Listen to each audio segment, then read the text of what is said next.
अस्सलाम वालेकुम जी, आप देख रहे हैं जीएन और मैं हूं तैयब सलीम नाज़रीन। आज बानी पीटीआई इमरान खान के जो है वो 9 मई के केसेस में से 8 केसेस की जमानत की दरख्वास्त थी, जो कि आज फैसला सुना दिया गया। हमारे साथ senior court reporter Munir Bajwa साहब मौजूद हैं, उनसे जानते हैं आज की जो हेडिंग थी इस हवाले से।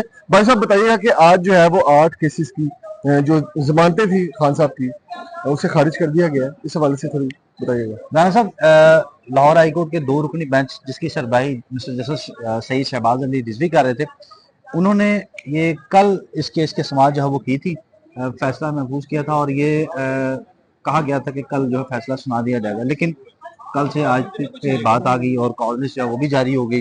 सुबह हमने देखा कि बैरिस्टर सलमान सफदर जो कि इमरान खान के वकील हैं, वो भी कोर्ट रूम में मौजूद थे। सारे केसेस जो जब वो सुने जा चुके तो तब फाजिल जज साहब ने ये पूछा था बैरिस्टर सलमान सफदर से कि आपका कोई इसके अलावा कोई केस है। तो उन्होंने कहा नहीं, मुझे ये इम्प्रेशन आया था कि शायद आज फैसला जो है वो सुना दिया जाएगा। तो कोर्ट ने इस बात को इंश्योर किया कि हाँ बिल्कुल आज इसका फैसला सुना दिया जाएगा।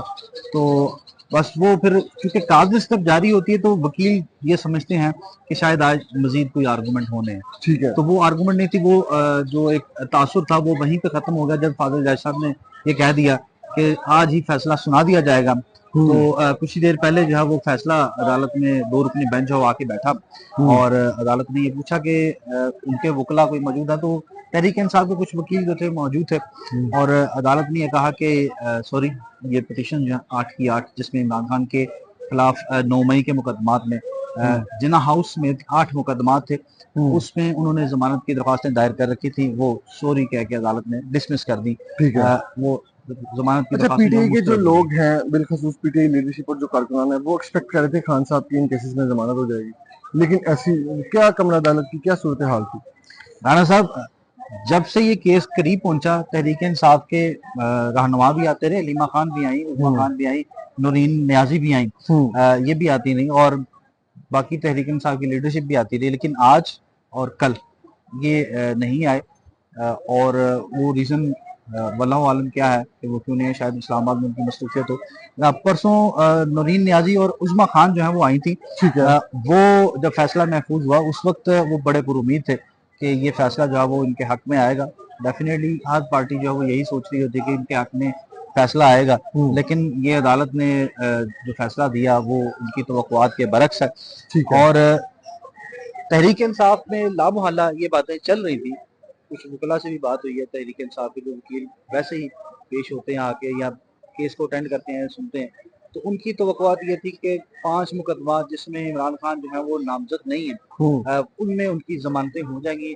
वो एक्सपेक्ट कर रहे थे। हाँ, और 3 मुकदमा जिनमें इमरान खान नामजद है उनमें उनकी जमानत की दरख्वास्त जो है वो मुस्तरद हो जाएगी। लेकिन अभी जब हमारी बात हुई उनसे तो ये उनके लिए शॉकिंग था कि ये किस तरह हो सकता है कि 8 के 8 मुकदमा जो है वो उनकी जमानत की दरख्वास्त जो है उसमें मुस्तरद कर निशान दी। महमूद कुरैशी साहब की जो जमानत के केस के बाद जो है लोगों में, पीटीआई के लोगों में खास तासुर था कि अब जो है वो कोई नरमी बरती जाएगी, जबकि ऐसा हमें आज की हेयरिंग में नजर नहीं आया।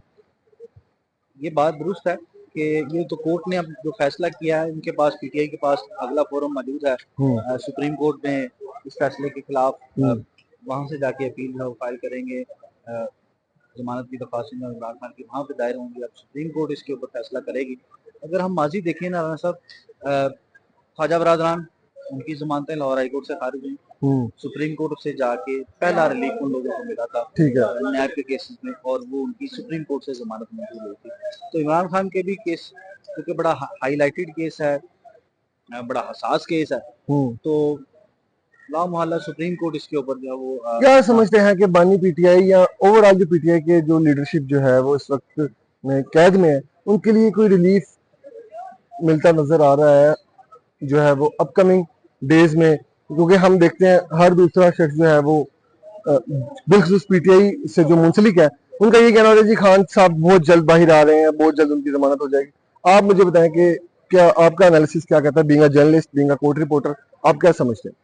राणा साहब देखिए, रिलीफ तो मिल रहा है कुछ लोगों को, जैसे एजाज चौधरी की सुप्रीम कोर्ट से जमानत हुई, तो तवक्कुआत यही है कि सुप्रीम कोर्ट जो है वो खान साहब के लिए भी वहां से उनको शायद कोई रिलीफ जो है वो मिल जाए, क्योंकि जितना हाईलाइटेड केस है तो थोड़ा सा भी कुछ चीज रह जाए तो फिर वो अदालत का ये तासुर होता है कि ठीक है बाकी चीजें तब तक वैसे भी टाइम जो है वो गुजर जाएगा, हम्म, इन्वेस्टिगेशन जो आगे बढ़ जाए, क्योंकि इमरान खान की हद तक इन्वेस्टिगेशन ही मुकम्मल नहीं थी। हम्म, आज तक 2 साल हो गए, इन्वेस्टिगेशन मुकम्मल नहीं थी और प्रोसिक्यूशन का ये कहना था कि उनका झूठ बोलने का टेस्ट करना है, ठीक है। तो इसलिए मोहलत दी जाए, मगर हमें उनका झूठ बोलने का पॉलीग्राफ टेस्ट और फोटोग्रामेट्री टेस्ट और वॉइस मैच टेस्ट, जिसमें वो अलेज करते हैं कि इमरान खान जो है वो कारकुनों को इश्तिहार दिलवा रहे थे हाँ, और तस्वीरें जो उनकी पुलिस रिकॉर्ड में मौजूद है उनका वॉइस मैच टेस्ट और व्हाट्सएप के जरिए जो मैसेजेस दिए हम्म, हुए हैं, तो इस बात को जांचना, इस बात की तस्दीक करना कि क्या वाकई ये इमरान खान की वॉइस है। सही। तो अब वो सारा सिनेरियो जो है वो सुप्रीम कोर्ट तक जाने तक शायद पुलिस जो है उसमें तफ्तीश अपनी मुकम्मल कर ले, हम्म, तो उस वक्त सिनेरियो कुछ और हो, सही, या फिर ट्रायल जो है वो इस दौरान 4 महीने भी पूरे होने वाले हैं। सही। सुप्रीम कोर्ट ने जो डायरेक्शन दी है कि जितने भी 9 मई के मुकदमात हैं हम्म, उनका ट्रायल जो है मुकम्मल किया जाए, उसके साथ दहशतगर्दी अदालत में रोजाना की बुनियाद के ऊपर जेल ट्रायल चल रहा है, सही, लेकिन इमरान खान का अभी तक चालान सबमिट नहीं हुआ। सही। आप आखिर में ये बता दें कि खान साहब जो है वो कब तक बाहर आते दिखाई देंगे?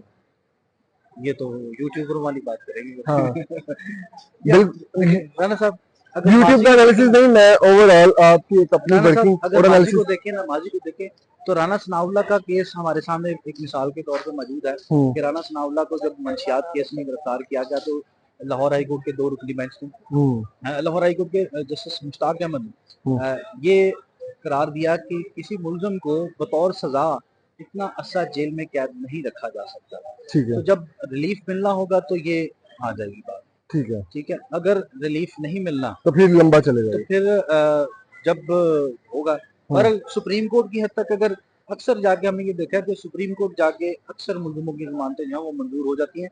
ख्वाजा साद रफीक वगैरह की जो जमानतें थी वो वहीं से सुप्रीम कोर्ट से हुई थी, हम्म, लाहौर हाई कोर्ट में भी वो रिजेक्ट हो गई थी, ठीक है, मुस्तरद हो गई थी, लेकिन सुप्रीम कोर्ट से जाके उन्हें रिलीफ मिल गया। सही। अगर आपने आज की इस हेयरिंग के मुतालिक जो है वो तफसीलात जानी, मजीद अपडेट्स के लिए हमारे साथ रहिए। अल्लाह निगहबान।